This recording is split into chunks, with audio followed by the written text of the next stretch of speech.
Hallo und herzlich willkommen. Möchtest du als Pflegekraft dein Deutsch einfach und schnell verbessern? In diesem Video lernst du wichtige Gespräche zwischen Pflegekräften und Patienten in 3 einfachen Schritten, die dein Lernen schneller machen. Regelmäßige und wichtige Kommunikation mit Patienten. Sehr wichtige Wörter, die du zu diesem Thema kennen musst. Nützliche Sätze für deine täglichen Aufgaben. Bleib bis zum Ende, es wird dir im Job helfen. Lass uns mit dem ersten Schritt starten. Guten Morgen, Herr Müller. Wie haben Sie geschlafen? Ach, Lisa, ehrlich gesagt, nicht besonders gut. Ich habe die halbe Nacht wach gelegen. Das tut mir leid zu hören. Möchten Sie mir erzählen, was Sie beschäftigt? Ich mache mir große Sorgen um meine Genesung. Wenn die Operation nicht so erfolgreich war, wie alle hoffen? Was, wenn ich mich nie wieder vollständig erhole? Ihre Sorgen sind völlig normal, Herr Müller. Viele Patienten haben solche Gedanken nach einer Operation. Lassen Sie uns in Ruhe darüber sprechen. Erzählen Sie mir mehr über Ihre Bedenken. Wissen Sie, Lisa, ich fühle mich so hilflos. Vor der Operation war ich immer aktiv, ging wandern, spielte mit meinen Enkeln. Und jetzt? Was, wenn ich nie wieder normal laufen kann? Was, wenn ich meinen Enkeln nicht mehr hinterherlaufen kann? Ich verstehe Ihre Angst sehr gut, Herr Müller. Aber erinnern Sie sich daran, was der Arzt nach der Operation sagte? Er war sehr zufrieden mit dem Verlauf. Die Genesung ist ein Prozess, der Zeit und Geduld braucht. Ja, das stimmt schon. Aber was ist, wenn es trotzdem Komplikationen gibt? Man hört ja so viele Geschichten. Herr Müller, ich kann Ihnen versichern. Wir überwachen Ihren Zustand sehr genau. Bei auch nur dem kleinsten Anzeichen von Problemen reagieren wir sofort. Sie sind hier in den besten Händen, das verspreche ich Ihnen. Ihre Worte beruhigen mich etwas, Lisa. Aber diese Ungewissheit, dieses Warten, es macht mich einfach verrückt. Das kann ich gut nachvollziehen. Wissen Sie was? Wir gehen die Genesung Schritt für Schritt an. Konzentrieren wir uns auf kleine, tägliche Fortschritte. Was halten Sie davon? Herr Müller, Sie haben mir doch neulich erzählt, dass Sie ein leidenschaftlicher Wanderer sind. Mögen Sie mir mehr darüber erzählen? Oh ja, das stimmt. Ich liebe die Berge, die frische Luft, die Ruhe, die atemberaubenden Ausblicke. Das klingt wunderbar. Welche Tour haben Sie zuletzt gemacht? Ich würde gerne mehr darüber hören. Letzten Sommer war ich in den Alpen. Stellen Sie sich vor, wir starteten im Morgengrauen. Der Himmel färbte sich langsam rosa. Der Aufstieg war anstrengend, aber als wir den Gipfel erreichten, Lisa, die Aussicht war einfach atemberaubend. Schneebedeckte Gipfel, soweit das Auge reichte. Und unter uns ein Meer aus Wolken. Das muss ein unvergessliches Erlebnis gewesen sein. Haben Sie Fotos gemacht? Oh ja, viele sogar. Ich habe sie auf meinem Handy. Wenn Sie möchten, kann ich sie Ihnen später zeigen. Das würde mich sehr freuen.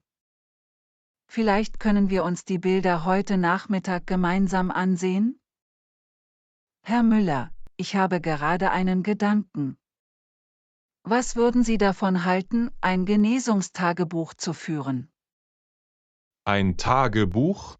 Wie meinen Sie das genau? Es ist ganz einfach. Sie könnten jeden Tag aufschreiben, wie Sie sich fühlen und welche Fortschritte Sie machen. Das hilft oft, die positiven Veränderungen besser wahrzunehmen.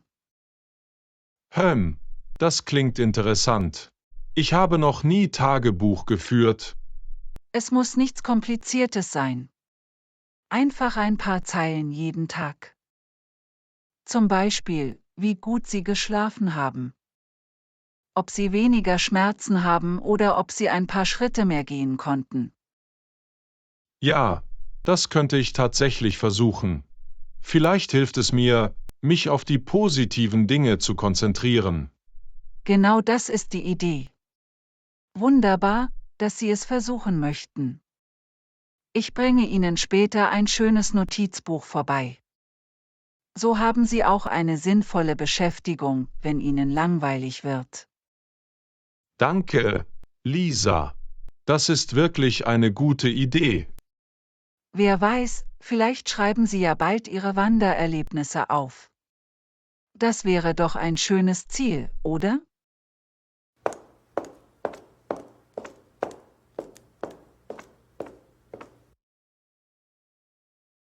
Am nächsten Morgen, Lisa geht mit einem aufmunternden Lächeln auf Herrn Müllers Zimmer.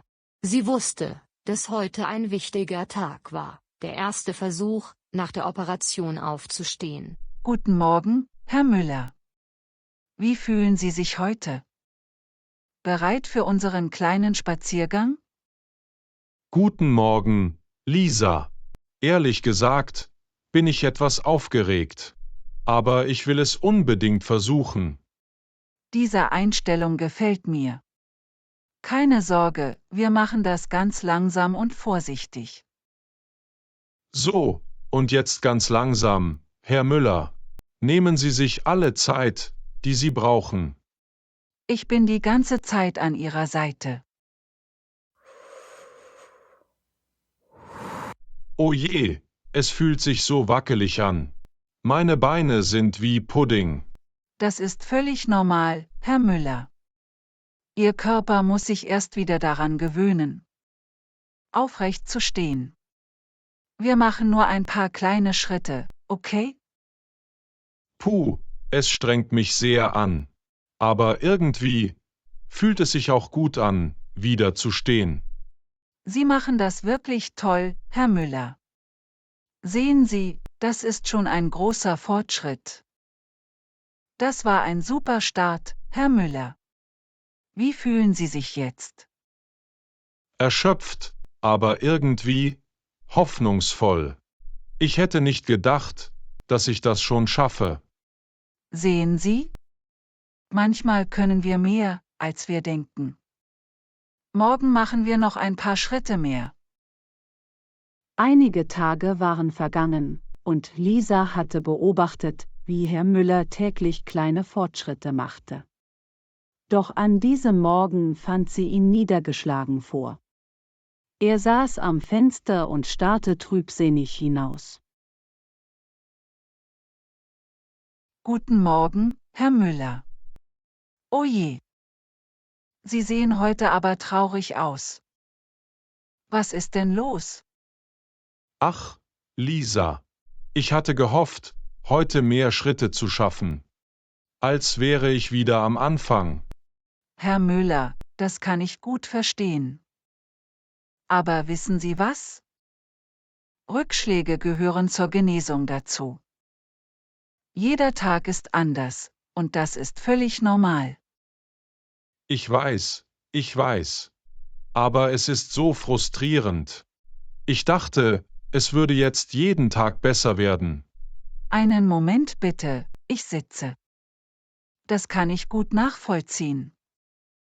Aber erinnern Sie sich an den ersten Tag, als Sie aufgestanden sind?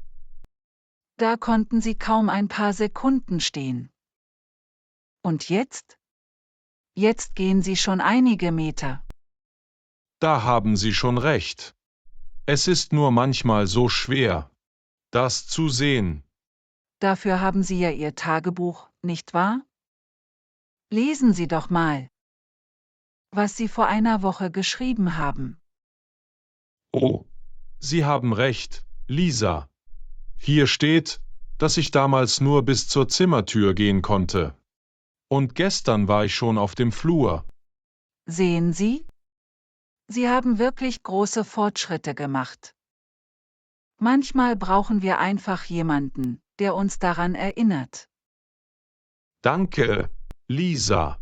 Sie haben recht. Ich werde versuchen, mich mehr auf die positiven Dinge zu konzentrieren. Das ist die richtige Einstellung. Und wissen Sie was?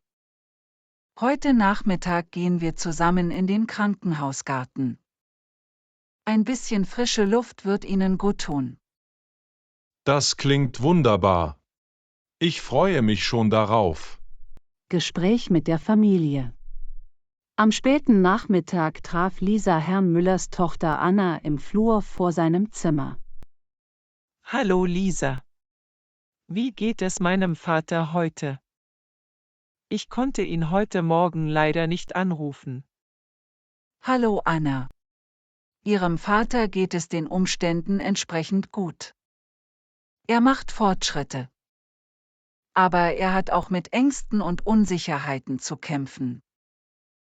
Oh je. Was kann ich tun, um ihm zu helfen? Ich glaube, es würde ihm sehr helfen, wenn Sie ihn an schöne Momente in seinem Leben erinnern würden. Bringen Sie vielleicht ein paar Fotos mit oder erzählen Sie ihm von gemeinsamen Erlebnissen. Das ist eine gute Idee. Ich habe noch ein altes Fotoalbum zu Hause. Das könnte ich ihm mitbringen. Ermutigen Sie ihn, sich auf die positiven Dinge zu konzentrieren, auch wenn es ihm schwerfällt. Und zeigen Sie ihm, dass Sie für ihn da sind und ihn unterstützen. Das werde ich auf jeden Fall tun. Vielen Dank für Ihre Tipps, Lisa. Gerne geschehen. Ich bin sicher, Ihre Unterstützung wird ihm sehr helfen.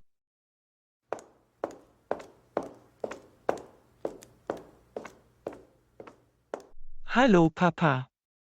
Ich habe dir etwas mitgebracht. Hallo mein Schatz. Was hast du denn da? Ich habe ein paar alte Fotos gefunden. Erinnerst du dich noch daran? Oh ja, das war ein wunderschöner Urlaub. Erinnerst du dich, wie wir alle im Meer gebadet haben? Und wie du versucht hast, mich zu versenken. Meine Enkelkinder, ich vermisse sie so sehr.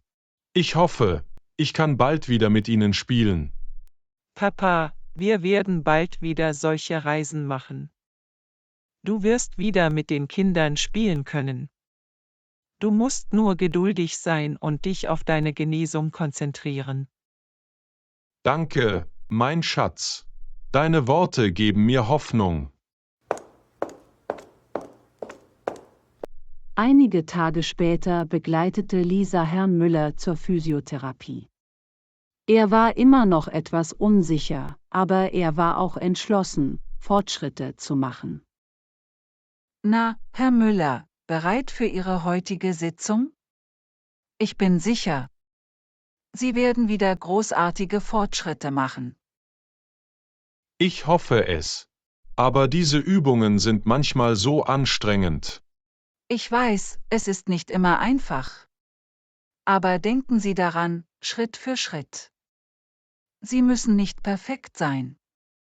Wichtig ist, dass Sie Ihr Bestes geben.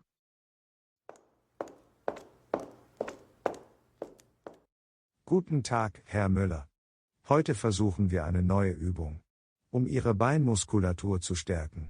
Ich weiß nicht, ob ich das schaffe. Sie schaffen das, Herr Müller. Ich glaube an Sie. Und Max ist ein sehr guter Therapeut. Sehr gut, Herr Müller. Sehen Sie, es klappt schon viel besser als beim letzten Mal. Das hätte ich nicht gedacht. Es ist zwar anstrengend, aber es fühlt sich gut an, meine Muskeln zu spüren. Wunderbar, Herr Müller. Sie machen wirklich tolle Fortschritte. Ich bin sehr stolz auf Sie. Dann setzt sich Herr Müller wieder hin und dann berichtet die Therapeutin über die Fortschritte von Herrn Müller. und Lisa und Herr Müller gehen zurück in Herrn Müllers Zimmer. Herr Müller. Woran denken Sie so tiefgründig? Ach, Lisa. Ich denke an die Zukunft. Was, wenn ich zu Hause nicht zurechtkomme? Was, wenn ich nicht mehr selbstständig leben kann? Das ist eine verständliche Sorge, Herr Müller. Viele Patienten haben diese Angst vor der Entlassung. Ich habe Angst, dass ich meinen Alltag nicht mehr bewältigen kann. Ich habe Angst, meinen Angehörigen zur Last zu fallen. Herr Müller, ich kann Ihnen versichern, dass wir Sie auf die Zeit nach dem Krankenhausaufenthalt bestmöglich vorbereiten werden. Wirklich? Wie denn? Wir üben hier im Krankenhaus schon viele alltägliche Dinge, wie Treppensteigen, Anziehen und Körperpflege. Und wir werden auch Unterstützung für zu Hause organisieren. Das beruhigt mich sehr. Aber was ist mit meiner Arbeit? Ich bin doch noch nicht im Rentenalter. Eins nach dem anderen, Herr Müller. Konzentrieren wir uns jetzt erst einmal auf Ihre Genesung. Ihre Gesundheit steht an erster Stelle. Alles andere wird sich später ergeben. So, Herr Müller, wie fühlen Sie sich bei dem Gedanken, bald nach Hause zu gehen? Etwas aufgeregt, um ehrlich zu sein. Aber ich freue mich auch darauf, wieder in meinem eigenen Bett zu schlafen. Was Sie alles gelernt haben und was Sie zu Hause erwartet. Was Sie alles gelernt haben und was Sie zu Hause erwartet. Sehen Sie, Herr Müller? Sie sind gut vorbereitet. Sie können das alles schon sehr gut. Ja, das stimmt. Aber was, wenn ich trotzdem Hilfe brauche? Dafür haben wir auch gesorgt. Sie werden in den ersten Wochen nach der Entlassung regelmäßige Hausbesuche von der Physiotherapie und von der Pflege erhalten. So können Sie sich langsam wieder an Ihren Alltag gewöhnen. Ich bin so froh, endlich nach Hause zu gehen. Aber ich bin auch ein bisschen nervös. Das ist ganz natürlich. Aber denken Sie daran, was Sie alles gelernt haben und wie weit Sie gekommen sind. Ja, das stimmt. Ich habe viel gelernt, vor allem über mich selbst. Danke für alles, Lisa. Sie waren mir eine große Hilfe. Gerne geschehen, Herr Müller. Ich bin sehr stolz auf Ihre Fortschritte. Sie haben das wirklich toll gemacht.